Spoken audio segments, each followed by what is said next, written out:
एक समय की बात है। एक बहुत बड़ा अपुल का पेड़ था। एक छोटा बच्चा हर दिन उस पेड़ के आसपास आकर खेलता था।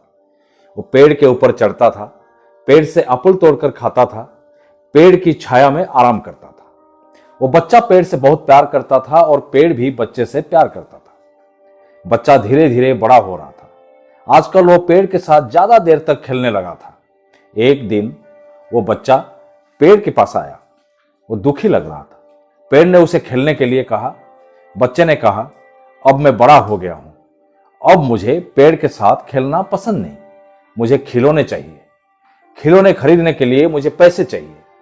पेड़ ने कहा, मैं तुम्हें पैसे तो नहीं दे सकता, हाँ, तुम जितना चाहो मुझसे अपुल तोड़ लो और उन्हें बेचकर उन पैसों से खिलौना खरीद लेना। बच्चा खुश हो गया और ढेर सारा अपुल तोड़कर ले गया। उस दिन के बाद बच्चा कई दिनों तक वापस नहीं आया। पेड़ दुखी हो गया। एक दिन वो बच्चा, जो अब एक नौजवान बन चुका था, पेड़ के पास वापस आया। पेड़ उसे देखकर खुश हो गया और उसे खेलने के लिए बुलाया। पर वो इंसान ने कहा, मेरे पास खेलने के लिए समय कहाँ है, मुझे अपने परिवार के लिए काम करना है, हमें रहने के लिए एक घर चाहिए, क्या तुम मेरी कोई मदद कर सकते हो? सॉरी, मेरे पास कोई घर तो नहीं है, हाँ, तुम मेरे इन शाखाओं को काटकर अपना घर बना सकते हो। वो इंसान पेड़ से उसकी सारी शाखाएं काट लिया और खुश होकर चला गया।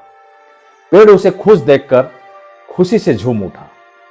उसके बाद लेकिन वो इंसान कभी वापस नहीं आया।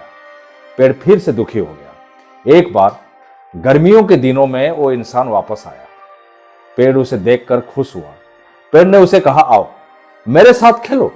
उस इंसान ने कहा, मैं बूढ़ा हो चला हूं, मुझे एकांत चाहिए, मैं कहीं दूर जाना चाहता हूं, क्या तुम मुझे एक बोट दे सकते हो? तुम मेरे तने को काटकर एक बोट बना सकते हो। उसने पेड़ को काटकर एक बोट बनाया और दूर चला गया। इस घटना के बाद वो इंसान काफी दिनों तक वापस नहीं आया। कई सालों के बाद एक दिन वो इंसान वापस आया।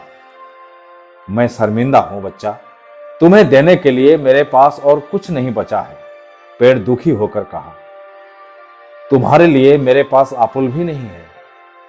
कोई बात नहीं, उन्हें खाने के लिए मेरे पास दांत भी नहीं है, मेरे पास तना भी नहीं है। कोई बात नहीं, कहीं आने जाने के लिए मुझ में ताकत भी नहीं बचा है, मेरे पास तुम्हें देने के लिए सचमुच कुछ भी नहीं है। पेड़ ने कहा, मुझे कुछ नहीं चाहिए, मैं थक चुका हूं, बस मुझे थोड़ी सी आराम की जरूरत है। इंसान ने जवाब दिया, आ जाओ, मेरे ये सूखे हुए जड़ पर पीठ टिकाकर बैठ जाओ। पेड़ ने प्यार से कहा। इंसान बैठ गया। उसकी आंखों में आंसू थे। दोस्तों, ये कहानी हम सबकी है।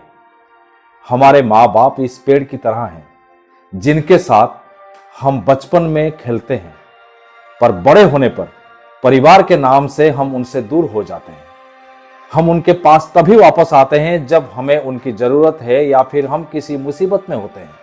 पर हमारे पेरेंट्स हमें वो सब कुछ देने के लिए तैयार हो जाते हैं जिससे हमें खुशी मिले। दोस्तों, माँ बाप का जगह कोई नहीं ले सकता, कोई भी नहीं। जब हम ये समझते हैं तब तक बहुत देर हो चुकी होती है। माँ बाप का ख्याल रखें। दोस्तों, जाते जाते हर बार की तरह मैं इस बार भी वही कहना चाहूंगा, आप जैसा कोई नहीं, आप किसी से कम नहीं। अगर खुद पर है भरोसा तो जरूर पूरी होगी मन की आशा। हर हफ्ते आप मेरे YouTube चैनल पर ऐसे ही अच्छी अच्छी कहानी सुनेंगे। तब तक के लिए स्वस्थ रहें, मस्त रहें, हंसते रहें, मुस्कुराते रहें। धन्यवाद।